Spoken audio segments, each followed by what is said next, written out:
chronique du pays salonnais en transition. Bonjour et bienvenue à tous les membres et auditeurs du Mistral Social Club.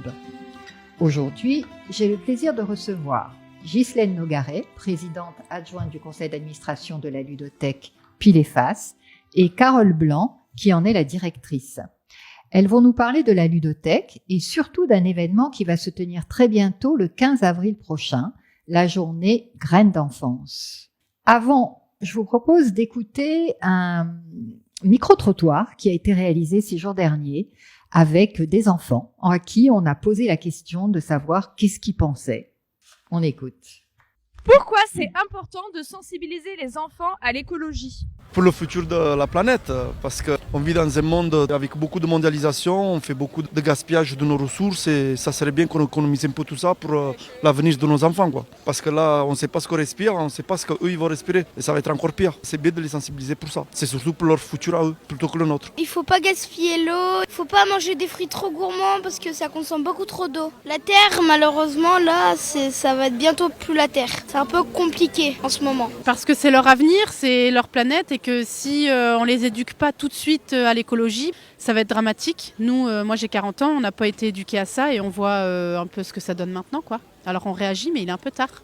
Mais vaut mieux tard que jamais. Oui, c'est pour notre avenir et que si on fait pas l'écologie ou quoi, peut-être que dans 10, 15, 20 ans, il y aura la planète, elle sera toute démolie, il y aura que de la pollution et voilà. L'importance pour moi, c'est parce que ce sont les adultes du monde qui arrivent, donc histoire de leur mettre les bonnes manières et les bonnes idées dès le plus jeune âge, parce que c'est là où c'est le plus facile de leur faire apprendre les choses. Le plus tôt c'est fait, le mieux c'est. Par rapport à l'avenir, surtout c'est la nouvelle génération et c'est vrai qu'on n'arrive pas à faire beaucoup d'économies d'énergie aujourd'hui. Si on peut partir sur de bonnes bases avec les enfants, c'est déjà une avancée pour l'avenir. C'est pas bien de polluer la terre parce qu'elle est gentille de nous garder et que nous, quand on va la polluer, du coup elle devrait souffrir et aussi si on détruit les forêts, et les animaux ils auront plus de maison et du coup ils vont mourir, donc il faut faire attention à la planète et la protéger. C'était intéressant de voir ces conversations, enfin parents, enfants, comment tout le monde est sensibilisé à l'environnement. On n'est pas dans le sujet vraiment de la ludothèque. On voit en fait cette prise en charge qui est faite par les familles et ça vous intéresse, je suppose. Oui, c'est tellement spontané comme témoignage et on sait bien que l'action qu'on a envers les enfants, par ricochet, elle touche aussi les parents. Pour commencer notre entretien, moi j'aimerais bien que vous nous disiez un peu qu'est-ce que c'est qu'une ludothèque. Alors une ludothèque, c'est un lieu où on se retrouve pour se détendre, pour s'amuser, pour faire des expériences et qui, mine de rien, vont nous aider à grandir. On y est accompagné par du personnel compétent et qui suscite un tas d'expériences et des échanges. Des échanges, des expériences qui sont faites à travers notre médiateur qui est le jeu sous toutes ses facettes et dans toutes ses dimensions. Comment ça fonctionne en fait une ludothèque ? Une ludothèque, c'est un lieu où on accueille les familles, les enfants, les ados, les assistantes maternelles. On accueille des groupes, notamment des groupes en situation de handicap. Donc ils viennent sur place pour jouer et pour être accompagnés dans leur découverte du jeu. Il y a un aspect pédagogique en fait dans le jeu. Oui, complètement. On accompagne des expériences éducatives, sociales, culturelles et le jeu, évidemment, est au centre de tout ça. Vous proposez des activités précises. Les animateurs encadrent le jeu avec des objectifs. Enfin, ça se comment ? Le premier objectif, c'est le plaisir de jouer, le plaisir d'être ensemble, le plaisir de se retrouver. L'apprentissage, c'est quelque chose qui est induit par rapport au jeu. On cherche pas, comme à l'école, à vraiment transmettre une compétence. La compétence, elle va s'acquérir, se maintenir et se développer parce que quand on joue ensemble, on découvre des façons de faire, d'être avec les autres.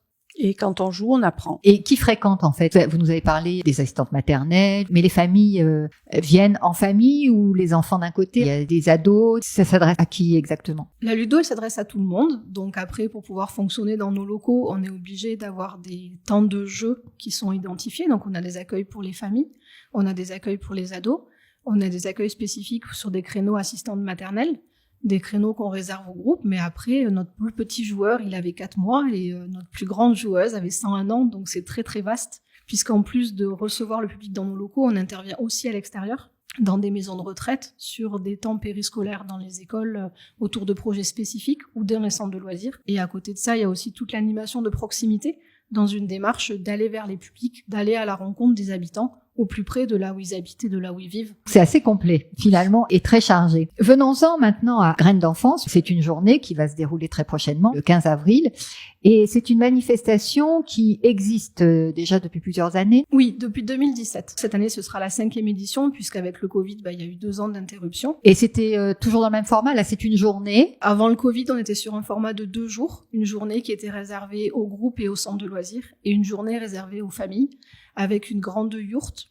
Et puis, la période Covid a fait qu'il a fallu se reposer des questions par rapport à des gestions budgétaires et de sens. Donc aujourd'hui, on est sur un format d'une journée ouverte aux familles, où du coup, il y a beaucoup plus de partenaires qui sont impliqués pour proposer beaucoup de choses à tout le monde. Dans quel objectif vous organisez cette journée? La Ludo coordonne l'action, mais après, avec nous, on a une douzaine de partenaires qui sont avec nous. Pays Salonnais en transition, le Centre social Mosaïque, la GESC, le Vieux Moulin, la médiathèque jeunesse, les petits débrouillards, Salon Action Santé, Sénao, Loupiote, le club de taekwondo. Donc voilà, au fil et à mesure des années, on a fédéré aussi tous nos partenaires par rapport à ce grand événement familial. Donc le premier des objectifs, c'est de permettre aux familles de se retrouver dans un espace naturel, à 2 pas de la cité des Canourgues, de pouvoir retrouver la joie simple de faire des activités ensemble en lien avec la nature, offrir une proposition conviviale, festive, avec faire découvrir les associations du territoire. Ça s'organise comment? C'est une journée qui commence à 10h le matin et qui finit à 18h. Les familles peuvent venir sans inscription, en flux, c'est ouvert à tout le monde. Il y a 2 styles d'activités qui sont proposés, des activités qui vont être ouvertes toute la journée et en fonction du passage des familles font.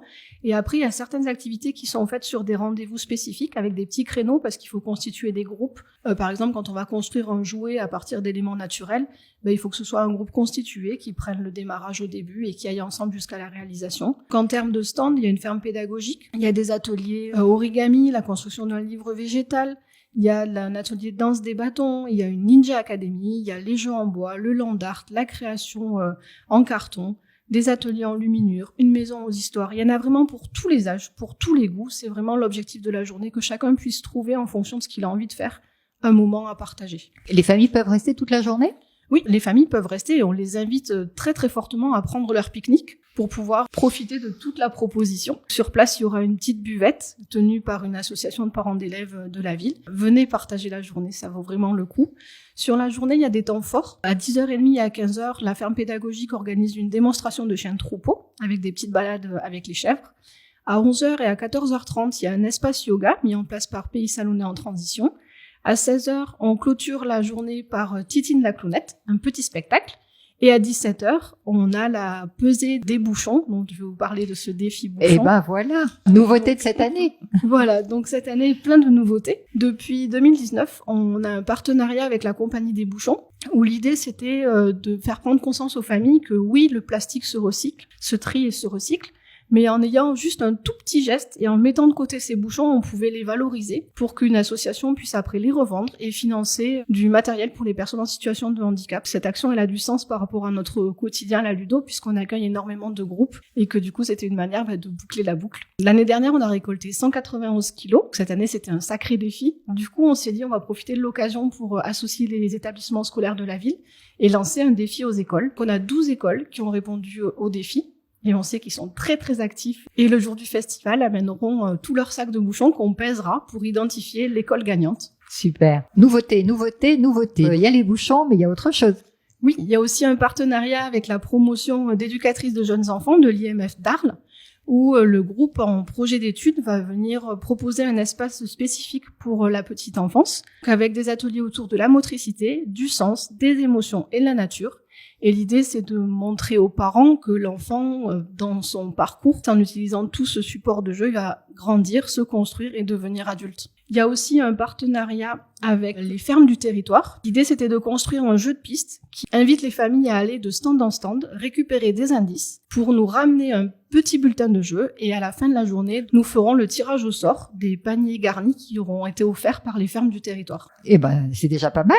Où est-ce qu'on trouve tous les renseignements? Sur le site de la ludothèque, donc ludo-pileface.fr. Et pour tous les renseignements, bien sûr, on peut nous contacter donc au 04 42 56 59 57 ou passez nous voir dans nos locaux au Mas d'Osseto. Donc c'est le rez-de-chaussée du guichet unique enfance-jeunesse au Canot. Il y a d'autres événements dans l'année? Traditionnellement, il y a 4 gros événements. Graines d'enfance au mois d'avril, la fête nationale du jeu, donc qui cette année aura lieu le samedi 3 juin de 15h à 21h au kiosque à musique au parc du Général de Gaulle à Salon de Provence. Cette année, c'est un peu une formule test, puisqu'avant on était sur les mêmes horaires que Graines d'enfance et là on passe sur du 15h-21h. Après, il va y avoir toutes les animations de proximité l'été dans les canaux, dans les quartiers, où on aménage des espaces de jeu pour tous en pied d'immeuble. On arrive déjà en décembre, donc en décembre, la Ludo est sur les festivités de Noël au pied du château. Les grands jeux en bois qui sont là, c'est vous. C'est nous. Et en plus, il faut que les familles sachent aussi que ces grands jeux en bois, tout comme nos jeux de société en boîte, peuvent être loués, que les familles qui ont découvert des jeux peuvent aussi les emprunter pour des anniversaires, des événements familiaux, pour continuer le plaisir de jouer